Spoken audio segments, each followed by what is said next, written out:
मेधा शुरू से ही पढ़ने में होशियार और मेधावी छात्रा थी। अच्छी पढ़ाई के बाद अच्छा कॉलेज सिलेक्शन और फिर बहुत अच्छी जॉब। तूने तो मेरा नाम रोशन कर दिया मेधा। अरे लेकिन ये जो काम करने का तरीका है ना, इसे बदल ले। 18 घंटे काम करेगी तो कल को बच्चा कैसे संभालेगी? तुम्हारी तरह पागल नहीं हूँ माँ, जो बच्चे और परिवार में फंस जाऊँ। मैं तो जिंदगी खुल कर जीऊंगी। सब कहने की बात होती है बेटा, अपने बच्चे का सुख हर कोई चाहता है। वक्त बीतता है और मेधा की शादी हो जाती है। शादी के कुछ सालों में ही मेधा एक सुंदर से बेटे की माँ बन जाती है। अरे यार, मेरी मैटरनिटी लीव खत्म हो रही है, क्या करे? माँ भी नहीं आ सकती, कैसे मैनेज करूँ? ऐसा करते हैं, इसके लिए एक केयर टेकर रख लेते हैं, वो देखा करेगी इसे। मेधा को पति की बात जंच जाती है और वो केयर टेकर की तलाश शुरू कर देती है। एक दिन उन लोगों के घर एक महिला आती है जो दिखने में पढ़ी लिखी लगती है। जी, क्या काम है आपको? मैम, मेरा नाम स्नेहा है। आपका एड देखा केयर टेकर का, क्या मैं आपके यहाँ काम कर सकती हूँ? हाँ, क्यों नहीं, लेकिन आप तो अच्छे घर की लगती हैं, फिर नौकरी क्यों? दरअसल मेरे ससुराल वालों ने मुझे घर से निकाल दिया क्योंकि मैं माँ नहीं बन सकती और माता पिता भी नहीं है इस दुनिया में। तो अरे कोई बात नहीं, तुम लक्ष्य को ही अपना बच्चा समझो और यहीं रहना, और किसी भी चीज की जरूरत हो ना तो बता देना। नेहा खुशी खुशी लक्ष्य को संभालने लगती है। रात को जब मेधा घर पर आती है, अरे क्या बात है स्नेहा, तुमने खाना नहीं खाया क्या? अरे दीदी, आपका बेटा टाइम दे तब ना। अरे तो जब वो सोता है तब खा लिया करो। तब तो मैं इसके पास ही बैठी रहती हूँ। कोई मच्छर या कीड़ा काट ले लक्ष्य को तो अब आप पकड़ो, मैं खाना खा लेती हूँ। स्नेहा वहाँ से चली जाती है। बहुत ही अच्छे से ख्याल रख रही है ये लक्ष्य का। मेधा, इतना तो शायद तुम भी ध्यान नहीं देती। मेधा को पति की बात बुरी तो लगती है, लेकिन कुछ नहीं कहती। धीरे धीरे स्नेहा मेधा और उसके पति के साथ बाहर भी जाने लगी। सुनो, स्नेहा को भी बाजार ले चलते हैं, वो क्या है ना, लक्ष्य को देख लेगी जब तक मैं शॉपिंग कर लूंगी। हाँ चलो, वैसे मैं चाह रहा था कि लक्ष्य को लेकर हम दोनों ही चलते। क्या यार, तुम तो फ्री में इमोशनल हो जाते हो, कितना देख लेंगे हम दोनों मिलकर, ले चलो उसे। कार से निकलकर मेधा और लक्ष्य रोड क्रॉस कर रहे थे कि सामने से कार आ जाती है। मेधा का ध्यान नहीं होता, लेकिन स्नेहा तुरंत लक्ष्य को मेधा से छीन लेती है। मेधा गिर जाती है और कार मेधा को छूकर निकलती है, जिससे मेधा को खून आ जाता है। पति मेधा को हाथ देकर उठाता है। स्नेहा लक्ष्य को लेकर गले लगाई रहती है। थैंक्स स्नेहा, मैंने तो ध्यान ही नहीं दिया था कि कार आ रही है।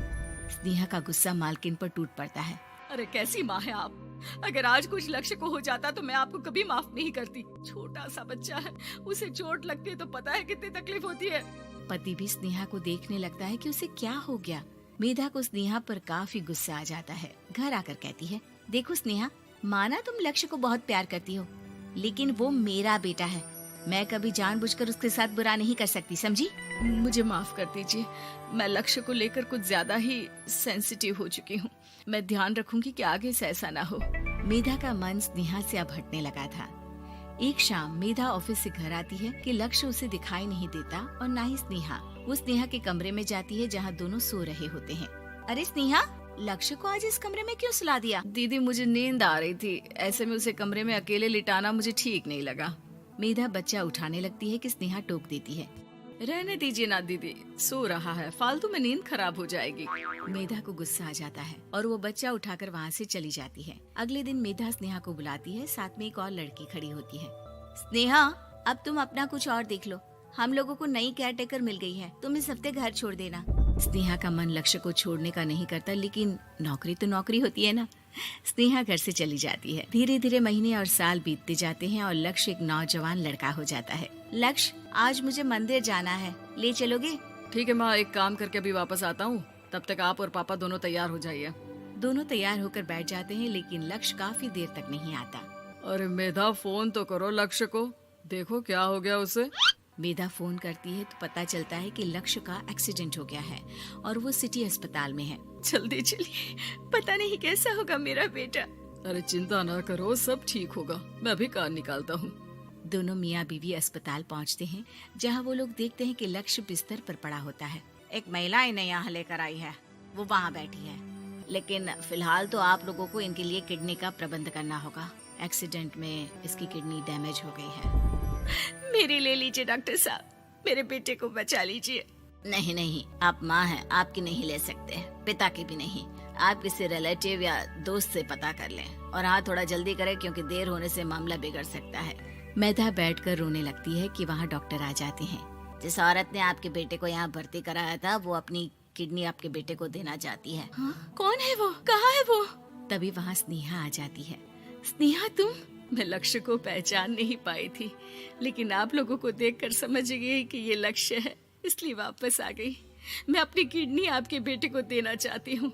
मेरी अपनी तो कोई औलाद नहीं, लेकिन लक्ष्य में मैंने हमेशा अपना बच्चा देखा। तुम धन्य हो स्नेहा, जो इतने साल में भी लक्ष्य को भूल नहीं पाई। सही मामले में तो वो तुम्हारा ही बच्चा होगा, क्योंकि जन्म भले ही मैंने दिया हो, लेकिन आज तुम उसकी जिंदगी बचा रही हो।